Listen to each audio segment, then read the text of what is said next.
Hi, today we're going to speak about great architects who changed our lives.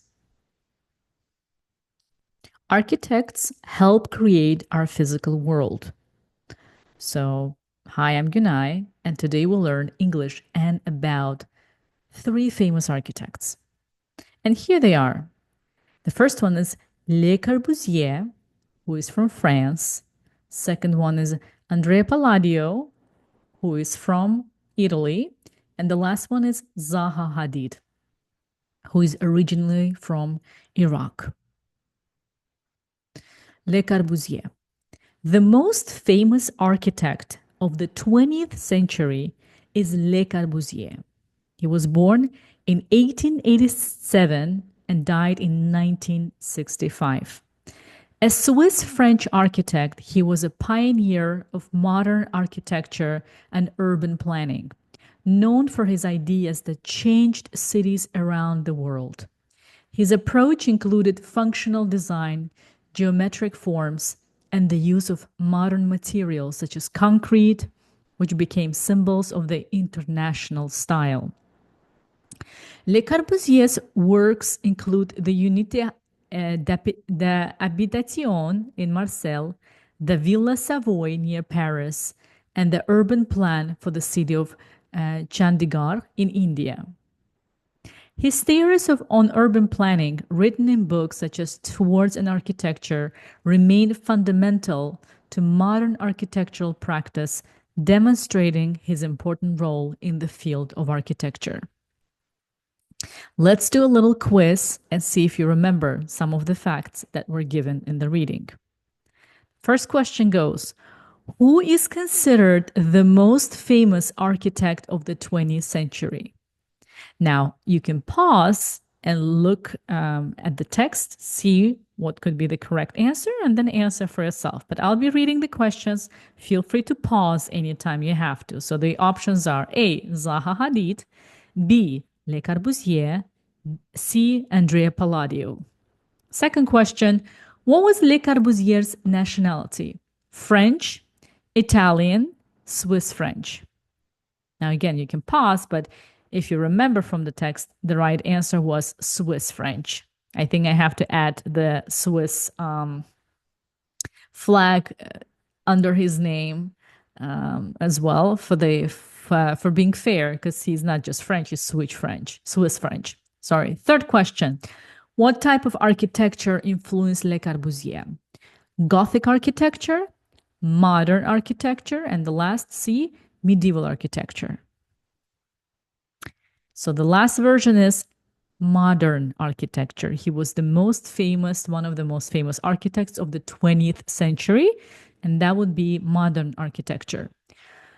Fourth question, what modern materials did Le Corbusier use in his projects? Wood, A. B. Concrete, C. Marble. So the right answer was B. Concrete, which helped him create, which became the symbol of the international style. 5. What is one of the symbols of the international style according to Le Corbusier? A. Use of bright colors. B. Functional and geometric design. And C. Baroque elements. Again, feel free to pause and check for yourself. But the right answer is B. Functional and geometric design. 6. Which famous building did Le Corbusier design in Marseille? A. The Villa Savoy. B. The Unité d'Habitation. And C. The Louvre. Seventh question, where is the Villa Savoy located? In Paris, near Paris, in Marseille. By the way, the right answer for sixth question is B. The Unité d'Habitation. And the seventh question, right answer is B, near Paris. And eighth question is, in which city did Le Corbusier design an urban plan? Rome, Chandigarh, or London? And the right answer was B, Chandigarh. Okay, let's move on to the next architect. And the next architect is Andrea Palladio. The most famous Italian architect is Andrea Palladio. Born in 1508, died in 1580. Known as the father of Renaissance architecture, Palladio created a style that focused on symmetry, perspective, and classical Roman principles. If you remember in the first class, we spoke about the Roman architecture. So he was, I guess, one of the founding fathers of the style. It has become known as Palladian architecture. His influence extended beyond Italy, changing architecture throughout the world, especially Europe and North America. His works, such as the Villa Rotonda and the Basilica Palladiana in Venezia, are known for their elegance and proportion, which epitomize Renaissance architecture. Palladio's four books of architecture remains a foundational text for architectural education and practice. Now let's do the test. So quiz goes. The first question, who is considered the most famous Italian architect? A. Michelangelo. B. Andrea Palladio. C. Filippo Brunelleschi. Second question, the right answer is obviously Andrea Palladio. That's who we were reading about. Second question, what is Palladio called in the field of architecture? Father of Gothic architecture. B, father of Renaissance architecture. C, father of modern architecture. The right answer would be, again, you can pause and check for yourself, but if you're ready for the right answer, it's B, father of Renaissance architecture. And if you remember in our first class, we spoke about Renaissance architecture and learned a little bit about it. Third question, what are the three main elements of Palladio style? A, symmetry, perspective, classical Roman principles. B, color, height, modern materials. C, geometric shapes, movement, simple materials. So the right answer is A, symmetry, perspective, classical Roman principles. What is the name of the architectural style created by Palladio? Modern architecture, Palladian architecture, or Baroque architecture? Obviously, B, Palladian architecture, named after him. Fifth question, in which two continents did Palladio's architecture have significant influence? A, Europe and North America. B, Asia and Africa. And C, South America and Australia. So if you're ready for the right answer, it is A, Europe and North America. Sixth question goes, what are two of Palladio's most famous works? A, the Tower of Pisa and the Colosseum. B, Villa Rotonda and Basilica Palladiana. And C, the Sistine Chapel and the Milan Cathedral. The right answer is B, Villa Rotonda and Basilica Palladiana. You can guess from his name which basilica is called after. Seventh question, what qualities symbolize Renaissance architecture in Palladio's works? A, elegance and proportion. B, speed and power. C, movement and dynamism. Obviously, the right answer is A, elegance and proportion, which are very well characterized the Roman or in other words, Palladian style, which you could, by the way, read about in our first class. 8. What is the name of the book written by Palladio considered fundamental to architecture? A, the four books of architecture. B, history of architecture. C, construction manual. And the right answer is A, the four books of architecture. And our last but not least architect for today is Zaha Hadid. Zaha Hadid was a famous architect born in Baghdad, Iraq in 1950. From an early age, she was passionate about art and design, deciding to study architecture. After her studies, she began to create projects that changed the world of architecture. Zaha Hadid is famous for her modern buildings with particular shapes, often curved and dynamic. One of the most famous projects is the Aquatic Center in London, built for the 2012 Olympics. Another important project is the Gwangju Opera House in China with a unique and futuristic design. Zaha Hadid also designed the Haydar Aliyev Center in Baku, Azerbaijan. In addition to these, Zaha Hadid has designed many other buildings in different parts of the world, including museums, cultural centers, and skyscrapers. Even today, her buildings are admired and visited all over the world for their beauty and originality. Zaha Hadid changed the way we look at architecture, creating modern, artistic, and functional spaces at the same time. So let's do the test. Where was Zaha Hadid born? That's our first question. A. Paris, France. B. Baghdad, Iraq. C. New York, USA. And the right answer is Baghdad, Iraq. Second question is in what year was Zaha Hadid born? A. 1950, B. 1960, C. 1945. The right answer was she was born A. 1950. What fascinated Zaha Hadid from a young age? A. Science and mathematics. B. Art and design. C. History and philosophy.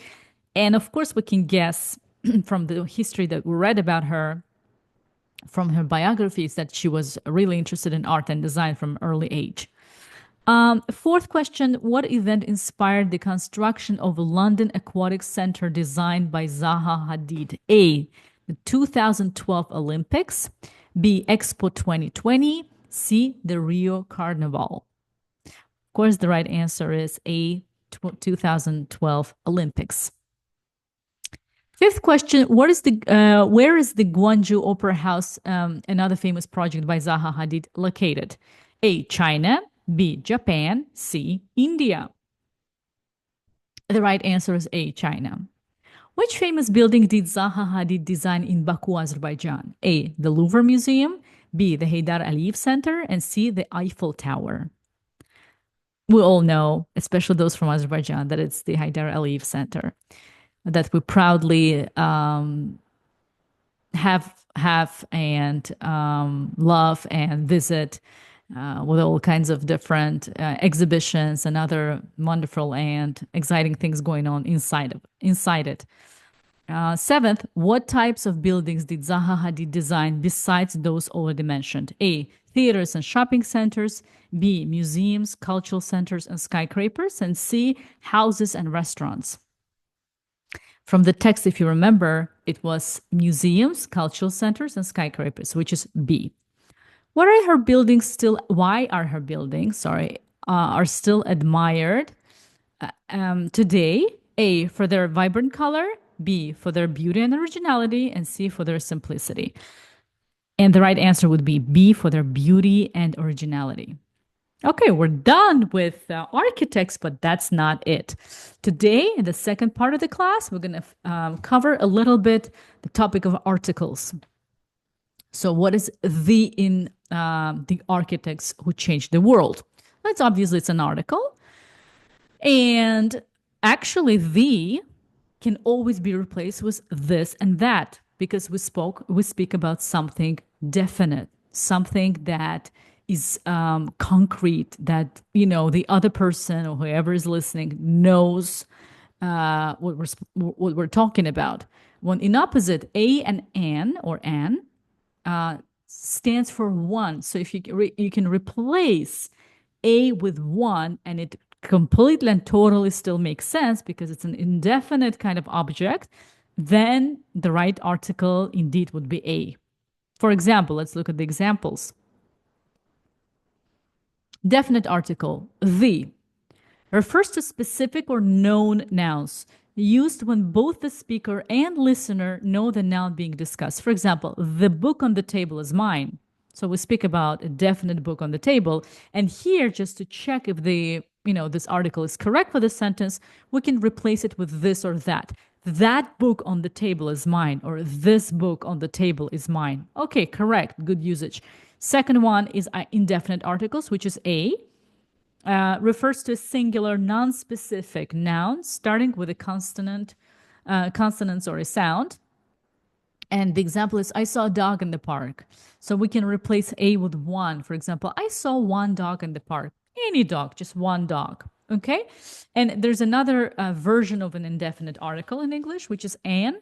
And it refers to, again, to a singular non-specific noun starting with a vowel sound. For example, she ate an apple. for breakfast. So we don't say she ate a apple because it just doesn't sound right. It's a little hard to pronounce. So we add N to the end of a, and it becomes more how to say, easier on our tongue to say she ate an apple, okay, for the breakfast. Any apple, one apple, okay? But there are always cases in which we do not need to use any article. And in the next slide, I want to share those cases. But before that, let's do a little bit of a quiz, and then I will talk about the exceptions. So let's go one by one. We have 10 questions in total. So choose the correct article for the sentence. I saw a dog, the dog, and dog. Pause, answer for yourself, and then listen to what I say as a right answer. So it would be, I saw a dog in the park yesterday. So any dog, just one dog. Fill in the blank with an appropriate article. Can you pass me a orange, the orange on the table, or an orange on the table? The right answer would be the orange on the table, because I talk about that particular definite orange and the speaker understands it, and that's why he or she will pass me that one particular orange, that orange. So we can replace it with that or this orange on the table. Third question is, which sentence uses the definite article correctly? A, I need a pencil from the desk. B, I need the pencil from the desk. Or I need a pencil from the desk. C. So the right answer would be, I need the pencil from the desk, because it's the pencil that's on the desk, a very definite kind of pencil. Fourth question is, identify the correct article for the plural noun in this sentence. A, apples in the basket are red. The apples in the basket are red. Or an apples in the basket are red. The right answer would be the apples in the basket are red, because we speak about some definite apples that we know and the speaker knows about. Fifth question, decide whether the sentence requires a definite or indefinite article. The Eiffel Tower is one of the most famous landmarks in the world. Sorry, it starts with A. A Eiffel Tower, the Eiffel Tower, or an Eiffel Tower is one of the most famous landmarks in the world. The right answer would be the Eiffel Tower, because it's the only one and it's a very concrete and definite one. Next question, we're here. Fill in the blank with the correct article. He bought a house near the lake last week. He bought the house near the lake last week, or he bought an house near the lake last week. The right answer would be, he bought a house near the lake last week. He bought one house. We don't know which one. Just one house. Okay? So the right answer here would be A. Second question, choose the correct article for the sentence. I mean, technically it's a seventh question. We stayed at a hotel with a beautiful view of the mountains. We stayed at an hotel with a beautiful view of the mountains, or we stay at the hotel with a beautiful view of the mountains. So the right answer would be, we stayed at a hotel, because we just speak about one hotel that we just mentioned for the first time. Of course, we give some description about it, but we don't speak about one definite hotel, just one hotel with a beautiful view, you know?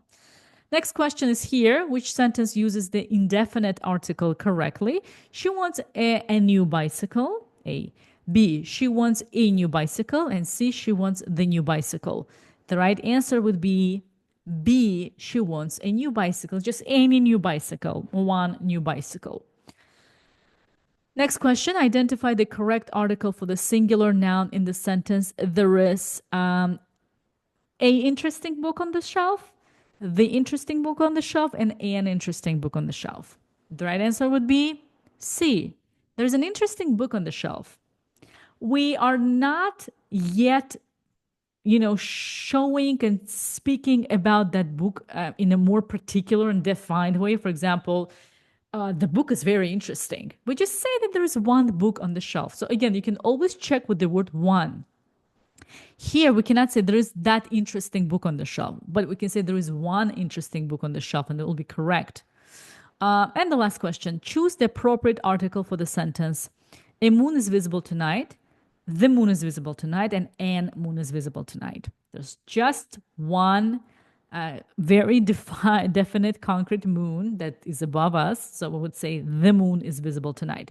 Now, I hope this was useful, but I also would want to speak about some exclusions when we do not use any articles before nouns. Let's go.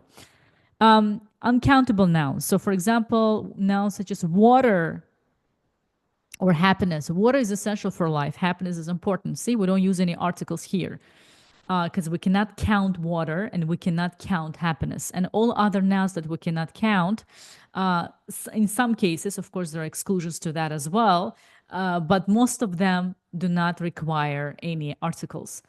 Plural nouns, general rule, when there are indefinite. For example, cats are friendly.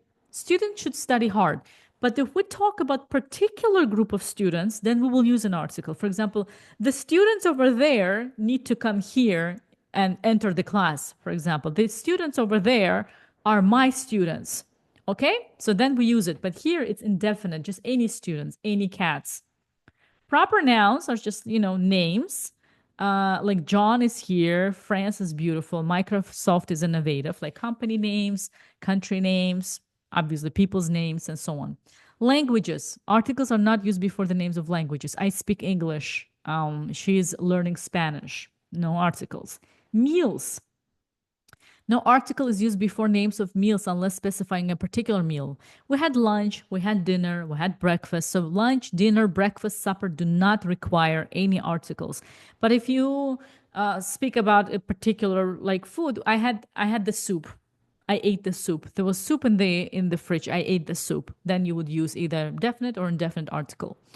Abstract nouns are, for example, love and freedom. Abstract concepts do not require article. Sports and games like soccer, chess, football, rugby, and all other do not require articles.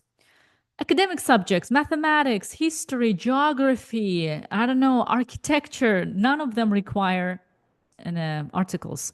Days, months, and seasons do not require articles. Monday, Friday, Tuesday, February, November, May, doesn't matter. Summer, autumn, winter, spring do not require articles. Modes of transport. I traveled by train. She went by car. We took, actually, with a plane, I think we use. I took a plane. So we know for sure that travel by train and by car do not require articles, but I do believe that plane requires article. Exclamations. What beautiful weather. What delicious cookies. I think you can use it without article, but if you use it with an article, it would not be wrong. Names of diseases like cancer, flu, diabetes, and all other diseases. Mostly, of course, there could be exclusions, do not require articles. And articles are often omitted, last one, in certain idiomatic phrases or, pairs of nouns, father and son, day and night. Again, when there's an idiom that you want to use, just check with Google whether it actually requires an article or not. So that's about it today. We learned a little bit about famous, well-known architects, three of them, and we also either recalled our knowledge in articles or learned something. I hope you did. So I'll see you in the next class, and good luck using. Bye bye.